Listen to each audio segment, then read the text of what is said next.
Last time on Let's Play Metroid Prime 2 Echoes. Safety lockdown code is as follows: Amber, Cobalt, Crimson, Emerald. And finally into the Emerald.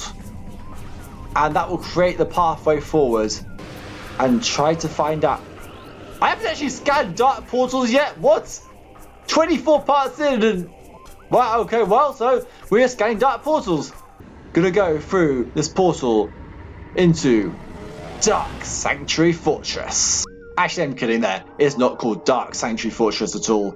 This area is in fact the Ing Hive. There's a Metroid there! Last one, this Metroid is going to be significantly tougher.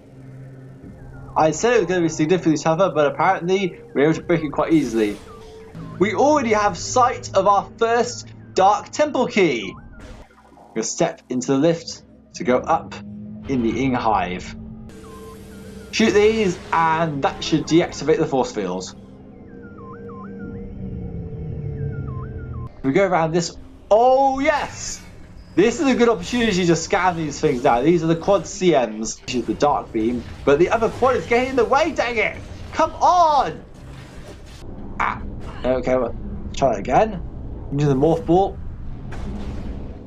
There seems to be some invisible barriers blocking us and preventing us from going that way. I guess the game doesn't really want us to let it go through there, so... I really thought that was the way forward. Bomb slot right here. If you activate this, that will activate the puzzle. These puzzles I remember very distinctly in Sanctuary Fortress, but I don't quite remember how exactly you're supposed to do them, other than this one's the easier of the two. Twice to move the green one, and that is the puzzle solved. This will create a bomb slot, which we can now activate. This next boss is one of the big three I've been referring to, along with the Boost Guardian and the Alpha Blog. This boss was so infamously difficult on the Gamecube version.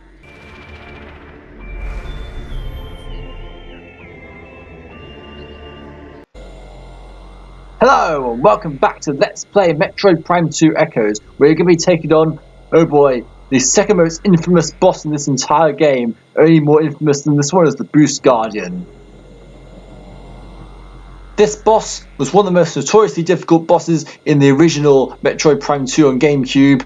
However, I suspect in the Wii version, due to control change, it'll be significantly easier. Now before we move on, I want to try and scan this object again. We didn't manage to get it last episode, so I want to try and get it again, but no, looks like it's going to be the case, so okay, we'll move onwards. So, there's a very good reason why this boss is considered very infamous. You'll see as we progress, but we're going to go forward, go onto the ring that we stopped through the puzzle last episode, and jump onto it. This will allow us to travel around the perimeter here, and you will get damaged if you hit the centre, by the way, so try not to do that. Transform into a morph ball, go around the other side. We can finally access a new area. So this is the other side of that gate. And there's a spinner here which we can use to open the gates. And that will allow us to quick shortcut back. There is a route down this way, but we cannot actually fully progress down that route. So we're going to scan this object here instead. Well, my scanner will collect. And the lift will be put online. And that will allow us to travel further to where we need to go. So step on this, and we go up, and we have something else here, but scans complete. Wreckage is blocking access to control system. Objects are composed of densium. They're being destabilized, so more densium, and that's blocking something. We should remember that's there because that's going to be important later on. For now, let's move forward into this room. We have a kinetic orb cannon offline, and it looks like it's going to be needing the dark visor to unblock that. So we jump down into here, progress, and there's quads. Well, that's not surprising. So kill this thing here. Get ready to kill it when it starts spinning around. What's it doing there? Another head is attached to it. Oh, I didn't realize they would do that. Wow. That was unexpected. You want to try and conserve your health as much as possible here because, like I said, we have a boss battle. The boss is going to take a very long time to get to, so yeah. This is why the boss is so infamous. Because if you die, that safe point we were at is where you have to start all over again. Though you will see the full extent of it later on. For now though, and there's another head module. Something keeps spoiling these head modules. Head module by itself is so annoying to deal with now. I mean, you do have to make sure you're hitting the correct beam at it, but even so. Alright, come on. And we've destroyed it. So, before I move on, I want to open up the way back. So, scan visor is not the correct visor. Let's just change to the dark visor and see where. There they are. Okay, let's get the seeker missiles out. Fire. Aim at all four of these. Hit these, and that will activate the kinetic orb cannon. So we can go back from here if we want. Open up that shortcut for later on for easier traveling in the future. But we do want to go forward into the next room itself. Alright, this is a pretty big room. So, I say we have to be careful because once you jump down here, you cannot get back for a while. And oh no, dark portals. They can possess some enemies around here, so we need to get our scan visor ready because they're probably brand new. Oh yeah, they are. It's the Dark Quad. Dark can possess combat. Ing possession strengthens target. Main body specializes in close combat. The Ing discover they can possess and control artificially intelligent machines as well as living beings. They soon turn the loyal Quad drones against the Luminov, finding the tenuous machines to be quite useful additions to the Horde. Wow. Obviously we know that there's a two parts to it, so I'm gonna. Oh, I shouldn't have. Right, okay, I need to destroy the head first. This is the easy way to take with it, but I think we'll try and clear it out, and then we'll try for the other one. We will try and scan the head. I think we want to do it by taking out the bottom first. So let's stay in morphle mode. I'm gonna say, trying to get underneath it, and it hasn't worked out. Right, well, we hit it, I guess. Who's underneath? Is the head come detached from another one? No? Right, so let's transform. And be prepared to hit. Did we hit it? Okay, that's one down, right, so. Oh, oops. Oh, for goodness sake. Well, there goes the head module. That's pretty bad, actually. This is a one-time scan. Well, we will be able to get it later on, but that is pretty bad because of. Well, right. Do we get it, Sam? Let's just see if we can keep scanning. Right, here we go. And yeah, vulnerable, and let's boost underneath, and therefore it is destroyed. Yeah. Let's just press onward. And as you can see, if we look at our map, we are actually in Sanctuary Temple. After such a long time in Sanctuary Fortress, we have finally found the temple. So let's go and get to the energy controller. We want to get up onto here, travel along this platform. We've got a few things we can scan here. Object scan complete. This is a opponent of an incomplete mechanoid. And they are all part of that section, so yeah. Go along here, there's a grapple point. We're going to cross the other side, and we're really running low on health with just 4 energy tanks. So let's get some health back from these boxes, because I think we're going to need it a bit.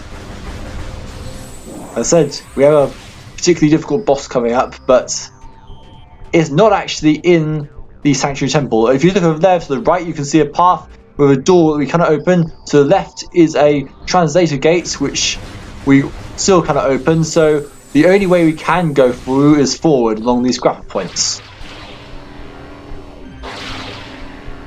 So let's open this door. We have an energy controller here. So let's bomb this and get it to rotate around.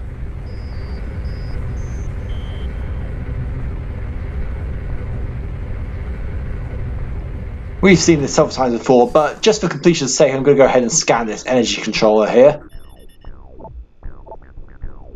So, let's proceed forward into the next room after scanning the statue, which is Seapool, the great hero of Sanctuary. Known as the Ing Seer, Seapool defeated over 700 Ing combat before his death in the Hive. So, let's proceed into this room. We have some lore here which we cannot scan. We also have the controller. We have a dead body here. Moving off subject terminated 1.5. I don't really read these much anymore, but you can if you want to. But yeah. So now I'm going to scan this holographic projector, and everyone who's played this game before, I'm sure you've seen this cutscene many times before. So we're going to see it again. Hear the words of Olir, last sentinel of the fortress temple. May they serve you well.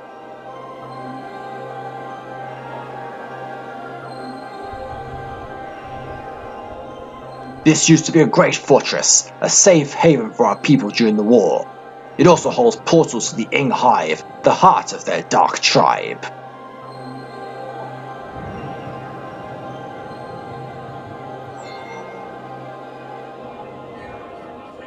During the war, I built a number of mechanical sentinels to join me in battle. They are made to fight the Ing, and fight them they did, for a time. One by one, the Ing corrupted them. Now they attack with no mercy. Many went to dark ether with their Ing masters.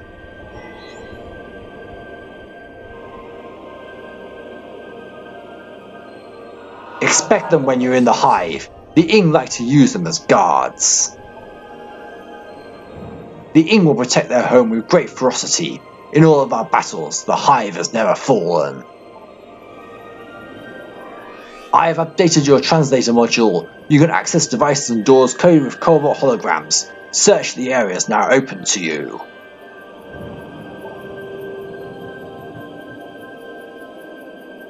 If only I could join you, redeem my fallen honor in battle, but my time has passed.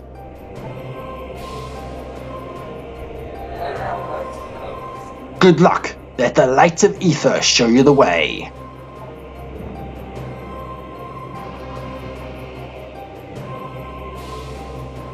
And our energy has been fully replenished.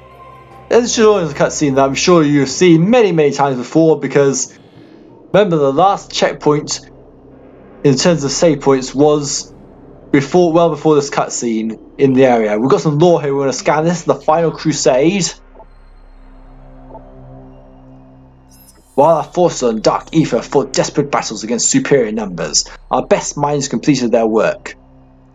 The energy transfer module, a device designed to recover our lost planetary energy, was ready at last. A force of our greatest warriors was assembled, each equipped with the best armor and weaponry available. We sent these brave cadre fighters to invade the Sky Temple and seize the missing energy lying within. Right, I say we just check around a bit more of the area, but I don't think there's anything else of interest, so let's leave this room and go back. And the nunchuck fails again. Of course it does. And again. I think Spring Ball is really causing the nunchuck to fail a fair bit, so let's leave this pit. Turn around. For goodness sake! I was just trying to turn around! Control having real issues at the moment. Right, if we go across this route. Oh, for goodness sake, I missed the grapple points. And now we've got some. What are these? What? I do not remember these guys. Mechnobites? They use magnetism to propel projectiles at enemies, but all of them are simultaneous explosive blasts. The Luminov created the Mechnobite to help patrol the corridors and shafts of the Sanctuary Fortress.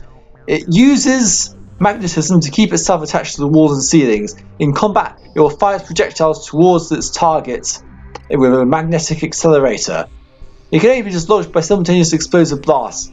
Mechnobite self-destruction in order if they are heavily damaged. Ow. But okay, right, I just remember how you do these things. Right, let's see if we can try and dislodge them, but keep well away from them because they will stop. That did nothing. Right, come on. Try and have a super missile. Doing absolutely nothing. Oh, come on. Come on. Shut it. What's okay? I really don't remember how to do these guys.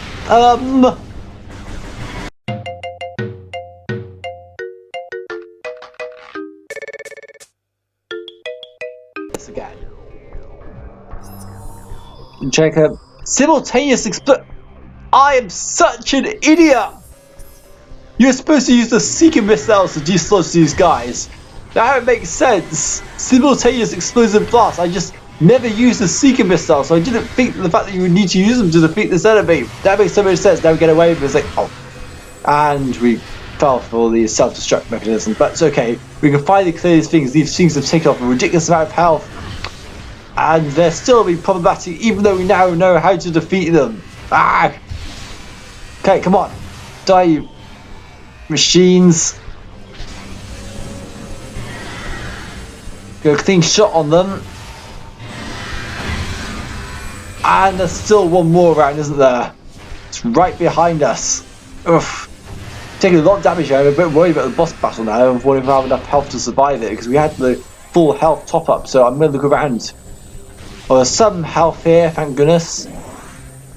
And in this one, we're also quite lacking in missiles, but I think it's health that's going to be the bigger thing, because the boss battle coming up is a bit different to stuff we've faced before, I'll say.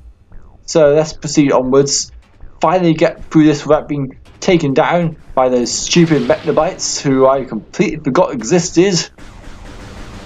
Health, please. Thank you. Right. So we get some more health back. I really want as much health as possible because this upcoming boss can be very difficult. It was on the Gamecube version anyway. I mean, inherently, I think there's one major reason why I think this upcoming boss battle is going to be easier on the Wii version than it is on the Gamecube version, but that will stop it from being particularly hard, I think, because, well, in my opinion, this boss battle is really hard if you don't know what you're doing. Once you do, it becomes significantly easier to handle, but on my first go at this upcoming boss battle, I died so many times, and I had to go through the entire temple section over and over again and listen to that cutscene, and we can finally scan these things in a good position. But yeah, we listen to that cutscene where you get the extra translations and all the other stuff you have to scan in between. You have to remember to do that every single time you die to the upcoming boss. It's general nuisance. We've wondered how you get over to the other side. We need to scan this kinetic orb cannon here, which is underneath one of the platforms. That will activate it. We can now jump back onto this main platform, transform into a morph ball, and shoot ourselves over the other side. Here's the target over there.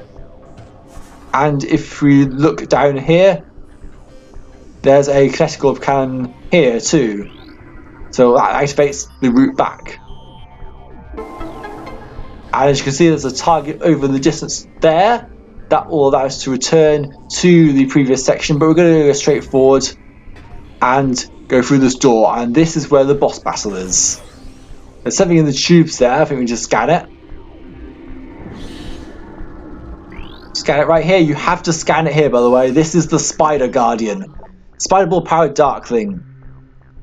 Target uses Spider Ball power to cling to walls. It seems to have a connection to the energy system in the area. Overexposure to energy may disrupt it. This Darkling pill bug has absorbed the power of the Spider Ball. It can travel over magnetically charged surfaces at will. The creature seems to have a connection to the local energy system. Aggravating it may cause disruptions to the system.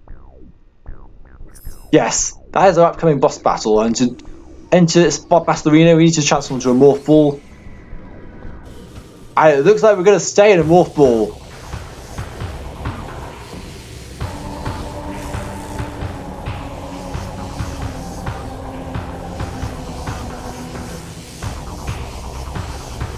Welcome to the second most infamous boss in this entire game. This is the Spider Guardian. One of the most annoyingly challenging bosses in this entire game. It's the first all morph ball boss, which is really unique, but as you can see, this boss battle isn't quite nearly as difficult in the Wii version because of the use of the spring ball. Unfortunately, I completely forgot the fact that we do actually need to harm the Spider Guardian first with bombs before we can actually proceed to the morph ball bomb slot. So let's hit it with a bomb and proceed onwards. Okay, the bomb slot still hasn't been activated. We need to hit it with more bombs. Right, let's go back and try and do this a bit better. And the shield's down. No, still using more bombs. He does massive damage. The thing is, you need to get near this boss in order to harm it, but the boss itself does quite a bit of damage. And now we've finally activated the bomb slot. So this is a times.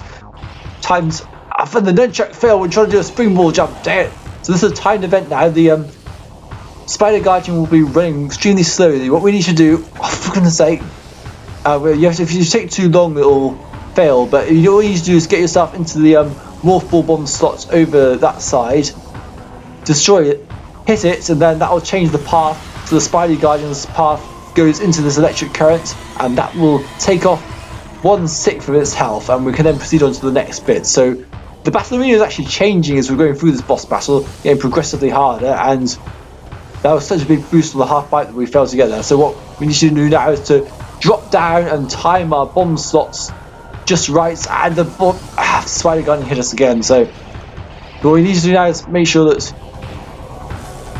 it's basically the same as the first phase, except it's becoming a lot harder to hit the Spider Guardian. And now the bomb slot's been activated and we're on the completely wrong side. Right, we need to be very quick here because otherwise this thing will reset. So wait for the Spider Guardian to pass. This platform only comes up when the Spider Guardian's been activated, so we can use the bombs to activate the bomb slots, and that will get the Spider Guardian down another peg. You might be wondering, why is this boss considered so difficult? Well, it gets progressively harder, but the timings of the boss get particularly irritating, and that, as I say, if you don't know what you're doing, this boss is really, really annoying, and you don't really want to have to die to this boss due to the amount of backtracking involved. So let's proceed to the next maze, and oh yeah, looks like there's no platforms here, so what we need to do is try and get into the Spider Guardian and jump down at the right time to bomb it, and we got it there, but we take a bit of a health here. We've got 4 energy tanks left. This is pretty bad. Oh. Did we get it? I think we did, but we still need to get more hits on it before, and we're down to just 4 full energy tanks. Come on. Yeah, this boss has a bit of infamy due to how difficult it was on the Gamecube version, but the main reason for that is because you have to use bomb jumps in order to jump on the Gamecube version, where on the Wii version you have the option for spring ball, even if it causes nunchuck failures. So we still need to hit it more because we have not hit it anywhere near enough, and it's pretty much endurance because you have to get near the Spider Guardian, but it does massive damage to you. So this is why this boss battle is so difficult, because the amount of damage it does to you, how much you have to get in close, and then the timing aspect is particularly tricky. So we need to get ahead of the Spider Guardian here, hit this bomb slot. If you don't know the timings, this can really lead to irritation as you have to do the same sections over and over again in order to hit the boss. Fortunately for us, the Spider Guardian has been electrocuted and it's down to half its health. So let's proceed onwards to get books on the ball. I don't know where Samus' head is in morphal mode really, but thankfully we have a bit of health restoration at the halfway point of it in before the actual real hardest part of this fight. This fight can be a general nuisance. So we're going to proceed onwards, do the same thing as normal, but you can see that there's multiple bomb slots in this room. What we need to do is to keep it stunned. You want to keep the Spider Guardian away from where we need to go properly, and now that it's stunned, we make sure you get it quickly and get into the bomb slots to close this hatch and redirect it to where it needs to go. And that's another hit point taken off. But yeah, you really do want to make sure it's in the right place, because if it hits one of the closed hatches, then that will reset the whole thing. But for now we want to try and just make sure we know where the next bomb slot is, which is around here, and just run directly into it. Okay, bomb this a bit more, keep it back here because this is a good location. Now we want to do all the bomb slots over again, so let's jump up here, bomb this, get over the other side, get hit by the Spider Guardian, dang it! Come on! Right, see if we can get up now onto here, and not jump inside. Oh, come on, come on! Right. Oh, for goodness sake, right. Oh, and we missed the timing completely. Wow, that's annoying. We might get it. Oh, okay, no, we have it. There we go. Spider Guardian is down to its last hit point now. This is I said it was a difficult fight, but we're not having too much of a problem with it after all. But yeah, I think the Wii version does make it significantly easier by reducing the jump time. And there goes another nunchuck failure. Okay, let's stun this thing and try and get into the last bump slot, because then the last hit point is a bit of a marathon. So we're gonna close this. Get hit again, right? Oof, we don't. Oh no, this is bad. Right, get up onto here. Come on! For goodness sake! Okay, right. Close the second. Now on to the third, and get up to here. Oh, come on, what? Did he even get to the other side? Wow, how is that a reset? What? Really? Okay. Well... Oh, no, I jumped the gun a bit too early there. Come on, right. Yeah, this is what the boss is doing. If you do fail, then you have to do a lot over again, and just running into it takes massive damage. So, right, let's try this again. We got one of them down. Let's get the second. I said, let's get the second. Come on, this is so. I'm gonna say it's so hard to be precise on these ramps. It's like they're sloped in such a way that right. Oh, come on, this is okay. This is why the Spider Guardian was so annoying. This is it took me ages to beat this boss on the first try, and this last section in particular is particularly difficult, and the Spider Guardian is in the wrong place, and my hasten to use the springboards, loosening the connection between the Wii remote and nunchuck so fast. So right, okay, now that thing's out there, let's get it through to the other side here. Get up on top of here, right? Try to be precise before we pull off the jump. No, this is proving to be difficult. Come on. Oh, fun. Okay. It seems to be limited time, never mind position.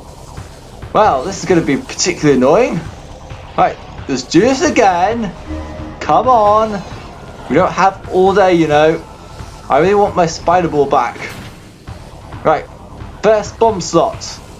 Up here.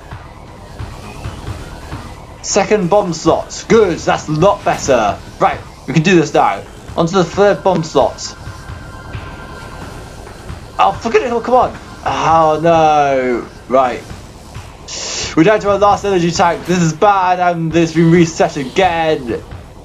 Oh, dear. We might actually die to the Spider Guardian here. Okay. We know what we're doing. It's just a case of getting it done. Oh, no. 69 energy left. That is not very good at all. Okay. Activate the bomb slot. 1. Up. Come on. Up. For goodness sake. This is getting annoying now. Right. 2. Jump up. Right. Be very precise here. Up here. Get into the right position. 3. Yes. I think we've done it. Drop down here to get out of the way. And that is the Spider Guardian defeated. Thank goodness for that. And our reward presents itself beyond this mortal tunnel.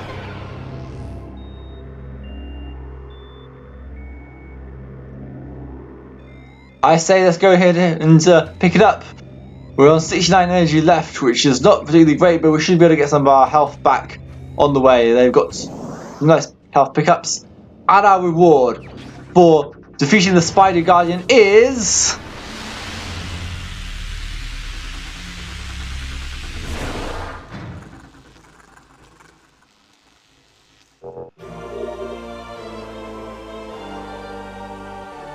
Spider Ball acquired. Press and hold Z or the L button in the Gamecube version to attach onto magnetic rails. And just immediately in front of us we have a problem. There's a door that we cannot get through.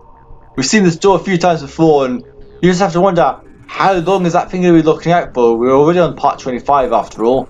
So come back into here, and there are a few pill bugs in the area. Spider Guardian, of course, was a possessed pill bug. And now we have the Spider Ball, we can latch onto these rails and be a bit more precise in our movements. So, as you can see here, we're not really attached to the bottom necessarily. If we use the Spider Ball, then Samus will roll along the magnetic rails instead of the surface. I mean, we can bomb jump up to here. You actually do need to use bomb jump no matter which version you're playing if you're using the Spider Ball because of this. Now, there's an easy way out of this location. If you hog around this area and bomb jump up to here. I said if we can bomb jump up to here. We'll get this right a moment ago, come on. Ah. Oh, come on! Okay. Still suffering from precision difficulty after defeating the Spider Guardian, and we have ourselves a missile expansion. So we now have over half the items in the game accounting for the Spider Ball. So if I take a look at our 52%, wait, hang on, am I missing somewhere? I thought it should be 51%, so because we had 49% the last time I checked, and now we've picked up 2 more items, unless the temple counted as an item.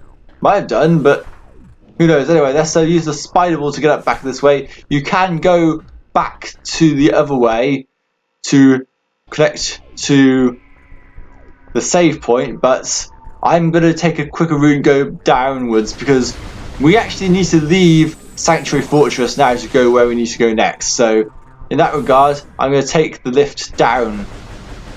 This is actually the first time we've taken this particular lift because we got up here in the Dark World and couldn't get up here without the Spider Ball. So the Spider Ball does open up a new area of possibilities for us. I want to just... never mind, let's just go ahead and scan the lift here. Oh, what's this? Shiny thing. Luminous security probe. Interesting. Okay, let's just scan this and that will allow us to get to the lower level of Sanctuary Fortress.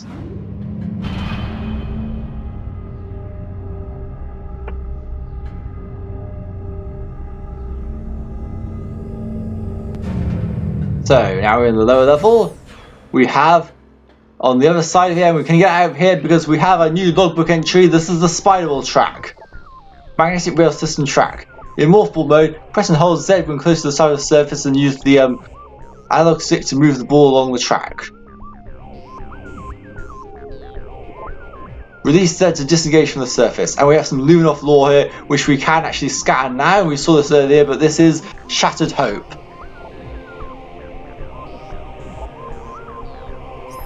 None of the warriors sent to the Sky Temple returned.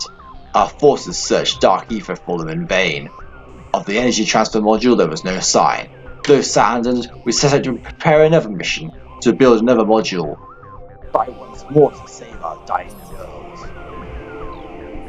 Interesting backstory there, so there were 2 energy transfer modules. Something we didn't really know until now. So, I want to head, which way I want to go? Well, we have a few power-ups we can collect now. And I wonder... Oh no! Oh boy, these things! These are Ing Smashers! Rogue Assault Drone! Mechanoid capable of generating earth-shattering shockwaves. Energy shield can be breached with opposite polarity beam systems. Designed to fight alongside the Luminoff, the Ing Smasher now seeks to destroy them.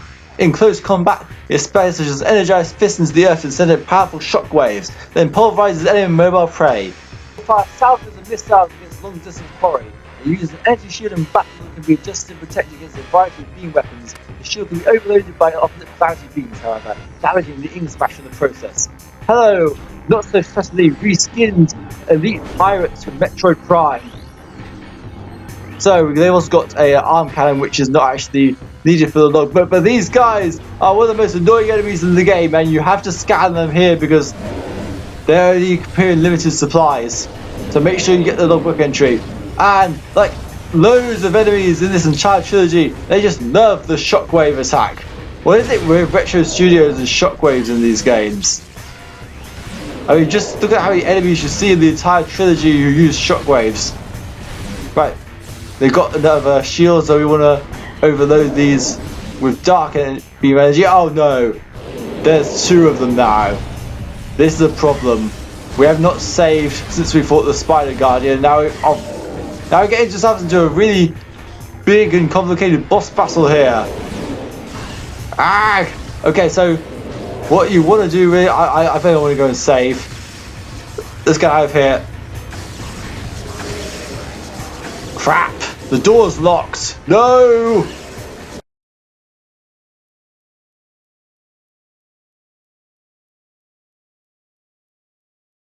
We forgot to use the Spider Guardian against this threat. Just down to just 2 energy tanks and... Ah! Right, come on! I haven't got all day. Our Fang finally is dead.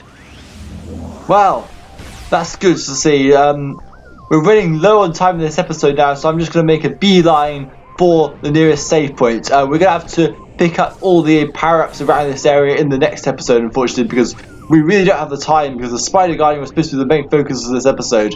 And now, just got caught in an unnecessary Ing Smasher fight. So let's boost our way through and get to the nearest save point. So, sorry to cut this quite short, but... I wasn't anticipating getting into an elongated fight against the Ing Smashers, so let's drop down all the way to the bottom and get to the nearest save point. Trying to avoid getting rebooted by the res bit there. Okay, so that's going to be it for this episode of Let's Play Metroid Prime 2 Echoes. In the next episode, we're going to go round Sanctuary Fortress, picking up power-ups that we couldn't get before now that we have the Spider Ball, including one very important power-up. See you guys in the next episode. Goodbye.